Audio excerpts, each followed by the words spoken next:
안녕하세요. 오늘은 환율에 대해서 얘기해 보려고 합니다. 결론부터 말하자면 저는 앞으로 원달러 환율이 1300원 후반까지 내려갈 가능성이 높다라고 생각하고 있고요. 물론 당연히 직선으로 내려가지 않고 중간에 큰 변동성이 나타날 가능성도 있습니다. 전쟁도 격화되고 있으니까요. 그럼에도 제가 왜 워낙 강세의 방향을 보고 있는지 뒤에서 근거별로 한번 살펴보도록 하겠습니다. 우선 제가 촬영하고 있는 7월 24일 지금 환율은 1475원입니다. 그래도 지금 많이 내려온 상태입니다. 이제 환율이 떨어지니까 이제 와서 하는 말 아니냐 그렇게 생각하실 수도 있지만 저는 최근에 환율이 내려온 이유가 아니라 원달러가 한 달 전에 1500원 중후반 막 후반까지 갔을 때 그 시기부터 원화 저평가와 중장기 환율 하락 가능성을 계속 말씀드려 왔어요. 이 주제로 별도 멤버십 영상도 다뤘기 때문에 보시면은 이제 1개월 전에 환율 이야기 여기 있죠. 여기서 이제 이거 관련된 근거들이랑 이야기를 했고 그 다음 멤버십 영상에서 저는 이미 다 환전을 했다 그거에 대한 환율 이야기를 하고 환전한 내역을 보여드렸습니다. 일단 여기 보시면 2억 7500 1506원대 환전했고요. 그 다음에 1억 3200 1526원대 환전했고요. 다음 8700 1510원대 환전했고요. 제 영상을 예전부터 보신 분들은 다들 아시겠지만 계좌가 여러 개인데 미래에셋 계좌에 있던 63,000불 9500만원도 1511원에 모두 환전했습니다. 그래서 저는 지금 라이브에서 다루고 있는 그 토스 계좌 5천만원 정도가 달러로 있고 모두 원화로 들고 있습니다. 그리고 또 반대로 환율이 급락했을 때도 있습니다. 비상계엄 이후에 환율이 빠르게 막 급락했을 때가 있어요. 그때 이제 저희 단톡방도 그렇고 여러 커뮤니티에서 환율 이제 1200원 뭐 다시 간다 그 아래로 떨어질 거니까 환전해야 된다 막 이러면서 환차손이 지금 너무 심하다 지금이라도 빼야겠다 주식 수익률보다 이 손실이 더 짜증나서 못 견디겠다 막 이랬던 글이 있습니다. 그래서 1년 전에도 지금 너무 과매도 상태다 환율에 대한 뷰와 예측하는 영상을 남겼었습니다. 그래서 이제 그때 원화로 바로 바꾸는 것은 성급할 수 있다고 말씀드렸었습니다. 제가 1년 전도 그렇고 지금도 그렇지만 그냥 많이 내려갔으니까 다시 올라갈 거다 많이 올라갔으니까 내려갈 거다 그걸 말하는 게 아니고 당시의 성장률과 민간 경제, 통화량 등을 고려했을 때 환율이 다시 상승하는 사이클이 나타날 가능성이 높다라고 판단을 했습니다. 실제로 영상에서도 같은 관점으로 전달을 했습니다. 궁금하신 분들은 한번 보시는 것도 괜찮을 것 같습니다. 제가 생각하는 핵심은 환율은 결국 사이클이라고 보거든요. 물론 이제 경제가 완전히 무너진 베네수엘라나 아르헨티나 자국의 화폐 가치와 경제가 무너진 곳은 제외입니다. 그래서 환율은 단기적으로 공포와 자금 수급에 의해서 국가의 실제 경제 여건보다 과도하게 오르거나 내릴 수 있습니다. 좀 과매수랑 과매도가 좀 많이 나와요. 그럼에도 결국에 시차는 있어도 성장률과 수출, 금리, 통화량, 외국인 자금 등 그 나라의 경제 여건을 반영하게 돼 있습니다. 이게 시차는 있지만 결국에는 반영돼요. 좀 느리거나 빠를 수는 있지만.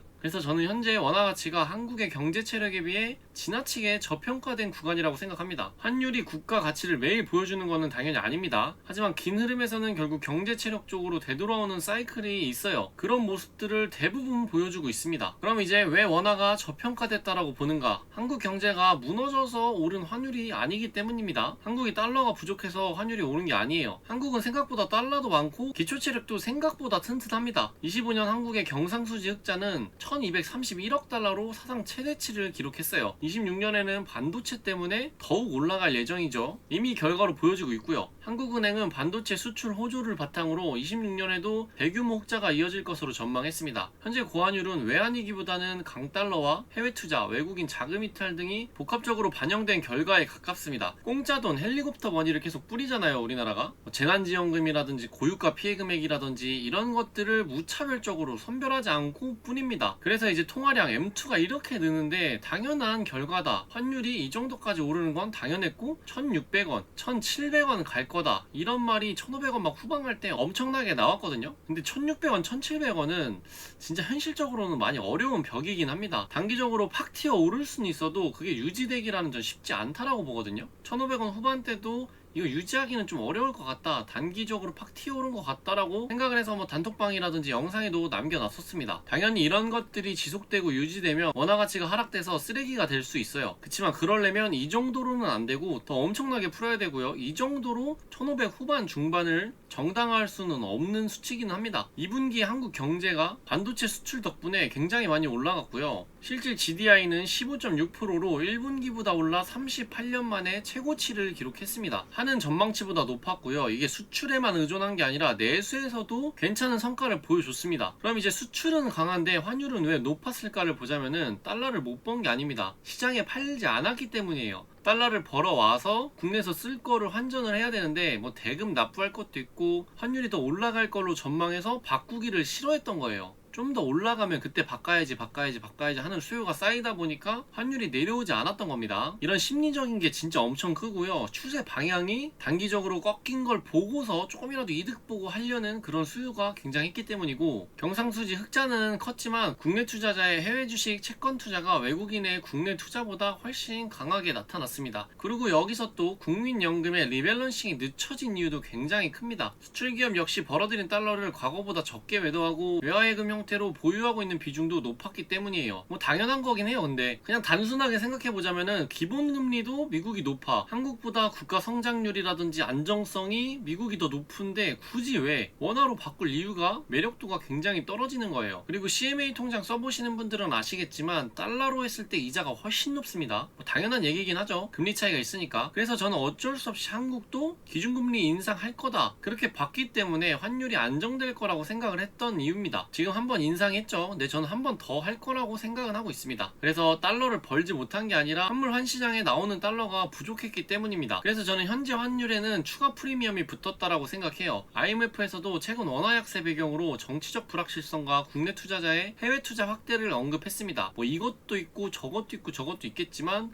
IMF 보고서에는 그걸로 봤어요. 원화 실질 실효환율 역시 25년 들어 전년보다 추가로 하락한 것으로 나타났습니다. 여기에 엔화 약세와 외국인의 국내 주식 매도까지 겹치면서 한국 경제의 실제 체력보다 환율이 더 높아졌다고 판단했습니다. 제가 하는 말이 한국 경제가 좋다는 얘기가 아닙니다. 나쁜 부분보다 시장 가격이 더 나쁘게 반영됐다라는 이야기를 하고 있는 거예요. 실질 가치라는 게 있는데 그거보다 너무 높았을 때, 너무 낮았을 때, 이 정상 가치를 찾아가기 전까지 우리는 투자자이기 때문에 우리에게 유리한 선택을 뭔가 해야겠죠. 지금 그거에 대한 이야기입니다. 그리고 이제 국가 차원에서도 통화 신용 정책 보고서라든지 여기저기서 많이 나오고 있었어요. 이제 그걸 보면 뭘 알 수 있느냐, 국가 차원에서 환율을 누르고 싶어 한다는, 정책적으로 그걸 눌러서 찍어 내리려고 한다는 그 의지가 많이 보인다는 뜻이거든요. 이게 이제 정상 가격에 있는데 억지로 내리거나 올리거나 하는 거는 어려울 수 있어요. 그렇지만 너무 과매도, 너무 과매수 됐을 때는 이런 조치들로 인해서 정상 가격으로 찾아 내려가는 그런 거를 많이 볼 수 있거든요. 당연히 과하게 하면 부작용도 나타나기 마련입니다. 그래서 이거를 국가에서도 적절히 잘 쓰려고 합니다. 무분별하게 남발하거나 이러면은 약발도 안 듣거든요. 그래서 구두 개입도 하고 실제로도 하고 금리의 변경도 주고 뭐 이런 식으로 대처 단계가 있어요. 한국은 이런 것도 많이 나오고 금리도 올렸고 경제적으로도 좋아졌고 환율이 위로 튀어서 1600원 막 1700원 갈 것보다 아래로 내려와서 정상적인 어느 정도 가격선 1400원 초반이라든지 1400원 중반, 1300원 후반 뭐 이렇게까지 내려올 확률이 저는 더 높다라고 봤습니다. 그래서 거기에 저는 투자를 한 셈이죠. 이제 앞으로 무엇이 환율을 더 내릴 수 있는지, 내릴 4가지 조건 정도를 보도록 하겠습니다. 이제 강달러 완화입니다. 미국의 물가와 금리 부담이 완화돼야 합니다. 그리고 엔화의 반등입니다. 엔화 약세가 멈춰야 원화도 독립적으로 강해지기 쉬워집니다. 어쩔 수 없이 아시아의 최강국 중국과 일본의 통화 가치를 한국이 많이 따라갑니다. 그리고 이제 수출 기업의 달러 매도입니다. 추가 상승 기대가 꺾이면 보유 달러가 시장에 나올 수 있습니다. 왜냐면은 지금 안 바꾸면 손해가 나기 때문이에요. 그리고 이제 외국인 자금 유입, 주식 채권으로 외국인 자금이 돌아와야 합니다. 그러려면은 이제 금리 인상이 이루어지면서 그거에 맞게 이제 자연스럽게 들어와야 해요. 투자의 매력도가 올라가던가. 그리고 이제 결정적으로 이제 환율에 대해서 심리적으로 큰 작용과 실제적으로 큰 역할을 한 거는 하이닉스의 ADR 상장, 그 대금이 원화로 들어온 게 좀 컸습니다. 그래서 그걸로 이제 SK에서는 국내에 투자할 거다 해서 여기가 이제 좀 트리거가 됐어요. 그리고 추가로 원화의 유리한 변화는 WGBI 편입도 원화 수요 기반을 넓혀줍니다. 한국 국채는 26년 4월부터 세계 국채지수인 WGBI에 편입되기 시작했습니다. 편입은 11월까지 8개월에 걸쳐 진행되어 완전 편입 시 한국 국채 비중은 약 1.75%입니다. 낮아 보이지만 그래도 큰 겁니다. 의미가 있어요. 모든 채권 자금이 원화 매수로 연결되는 건 아니지만 장기적으로 외국인의 원화 자산 수요를 넓히는 변화라고 볼 수 있습니다. 이제 앞서 말씀드린 거는 모두가 제 개인적인 생각은 아니고 많은 정보들을 취합해서 그 근거를 바탕으로 한 저의 논리이자 생각이고 투자 포인트입니다. 그럼 당연히 거기에 반대되는 논리도 기대도 시장에 많이 있겠죠. 거기에 가장 큰 반론을 봐보자면 한국인의 해외 투자는 구조적으로 달러 수요고 이게 나날이 커지고 있습니다. 자식 계좌를 터줄 때도 웬만하면은 달러 인덱스 펀드 S&P라든지 나스닥에 투자하는 걸 많이 사주죠. 그게 결국에는 다 달러 수요입니다. 개인은 미국 주식을 사고 기관과 연기금은 해외 채권을 사며 국내 기업도 미국을 중심으로 해외 투자를 확대하고 있습니다. 개인도 하고 연기금도 하고 국내 기업까지 이 달러 수요가 넘쳐나요. 이 흐름이 계속되면 한국이 수출로 달러를 벌어도 환율이 과거처럼 빠르게 내려가기는 어렵습니다. 그래서 제가 1300원 후반까지 가능하다라고 보고 있어요. 1100원, 1200원대로 복귀할 가능성은